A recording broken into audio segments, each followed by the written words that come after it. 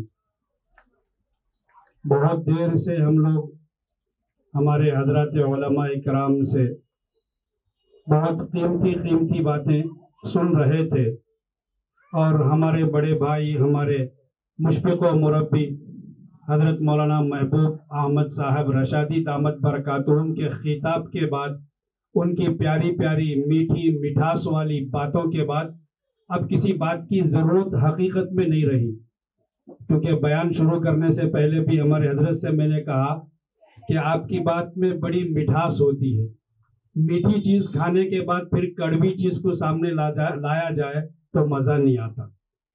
تو پھر بھی ان بڑوں کے، چونکہ ہمارے مفتی منصور صاحب اور مولانا مفتی شبیر صاحب ہمارے شاگردوں میں سے ہے، ان شاگردوں نے بڑی محبت سے، عظمت سے انہیں آپ لوگوں کے سامنے ہمیں کھڑا کیا ہے، تو میں مختصر طور پر چند باتیں آپ لوگوں کے سامنے عرض کرنا چاہوں گا۔ جہاں تک رہی بات عمرے کو جانے والے، اللہ کے مبارک مقدس گھر کو جانے والے لوگوں کو کیا کرنا چاہیے، کیا فضیلتیں ہیں، اس کے تعلق سے عمرے کے جو مین پرسن ہیں ہمارے آصف محمود صاحب نے بھی آپ لوگوں کو بہت ساری باتیں بتلائی، اور ہمارے حضرت مولانا محبوب صاحب نے تو بھی پورا نچوڑ، پورا خلاصہ، اور آپ لوگوں کو ایک ترغیب یہ بھی دی کہ اللہ کو دیکھنے کی محبت سے جاؤ اور جا کر وہیں اللہ کے در پر اپنی جان کو دے دو۔ بہت بڑے نصیب کی بات ہے، کیونکہ وہ بچہ باپ سے جو ضد کر کے اللہ کو دیکھنے کے غرض سے گیا تو اللہ نے اس کو اپنے پاس بلا لیا۔ اور حضرت مولانا نے آپ لوگوں سے یہ بھی کہا کہ جو صرف دیکھنے کی نیت سے جاتے ہیں، دیکھتے ہیں، واپس آ جاتے ہیں. اب ہمیں سوچنا ہے کہ ہم صرف اللہ کے گھر کو دیکھنے جانا ہے یا اللہ کو دیکھنے جانا ہے. ہم جیسی نیت کریں گے انشاءاللہ. اگر موت بھی آ گئی تو کوئی گھبرانے کی بات نہیں ہے، مرنا تو یہاں بھی ہے، مرنا تو یہاں بھی ہے. یہ مت سوچو کہ میں چلے گیا تو ہمارے گھر والوں کا کیا ہوگا. یہ بہت سارے لوگ سوچتے رہے اور دنیا سے جاتے بھی رہے، بعد میں گھر والوں کے ساتھ جو بھی اللہ کی طرف سے وداعيا إلى الله بإذنه وسراجا منيرا. أما بعد فقد قال الله تبارك وتعالى في القرآن المجيد: فأعوذ بالله من الشيطان الرجيم. إن المسلمين والمسلمات والمؤمنين والمؤمنات والقانتين والقانتات والصادقين والصادقات والصابرين والصابرات والخاشعين والخاشعات والمتصدقين والمتصدقات والصائمين والصائمات والحافظين فروجهم والحافظات والذاكرين الله كثيرا والذاكرات اعد اللہ لهم مغفرۃ واجرا عظیما. اللہ کا نام لیتے ہوئے، اس کی حمد و ثنا کرتے ہوئے، اس کی بارگاہ قدس میں سجدہ شکر بجا لاتے ہوئے. کس کو پسند کرتا ہے معلوم ہے؟ سب سے زیادہ کس کو پسند کرتا ہے انسان؟ اپنے جسم کے اعضاء میں انسان اگر سب سے زیادہ اگر کسی کو پسند کرتا ہے وہ اپنے سر کے بال کو پسند کرتا ہے. 10 مرتبہ کنگھائی کرتا، 10 مرتبہ آئینے کے سامنے جا کے دیکھتا میرے بال صحیح ہیں نہیں ہے. تو اللہ تعالیٰ نے آپ کے امتحان کے لیے اللہ نے انہی بالوں کی قربانی دینے کے لیے کہا. جب قربانی دینے کے لیے بال نکالنے کا جب ارادہ ہوتا ہے، جب بال نکالتے ہیں تو کئی لوگوں کو میں نے دیکھا بھائی 50 سال ہو گئے کہ 40 سال ہو گئی، کب کر رہا تھا کہ میں چکن انڈیا نے کہ کب بال نکالا تھا کہ اب نکالو، میں نے کہا اتنی تکلیف سے بال نکالتے. تو یہ ہمارا جو ہے نا بال نکالنے کا ارادہ بھی اس طریقے سے، بال نکالنا ہمارے لیے ضروری ہے. جب تک ہم بال نہیں نکالیں گے ہمارا احرام ہمارے جسم سے جدا نہیں کرنا ہے. کئی لوگ کیا کرتے پہلے احرام اتار کے دوسرے کپڑے پہن لیتے پھر اس کے بعد بال نکالنے آتے.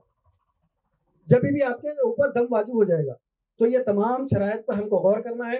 ویسے آپ لوگوں کے درمیان آپ لوگوں کے ساتھ میں مفتی صاحب موجود ہے، ساتھ میں مفتیان یعنی کہ 2 مولانا موجود ہے.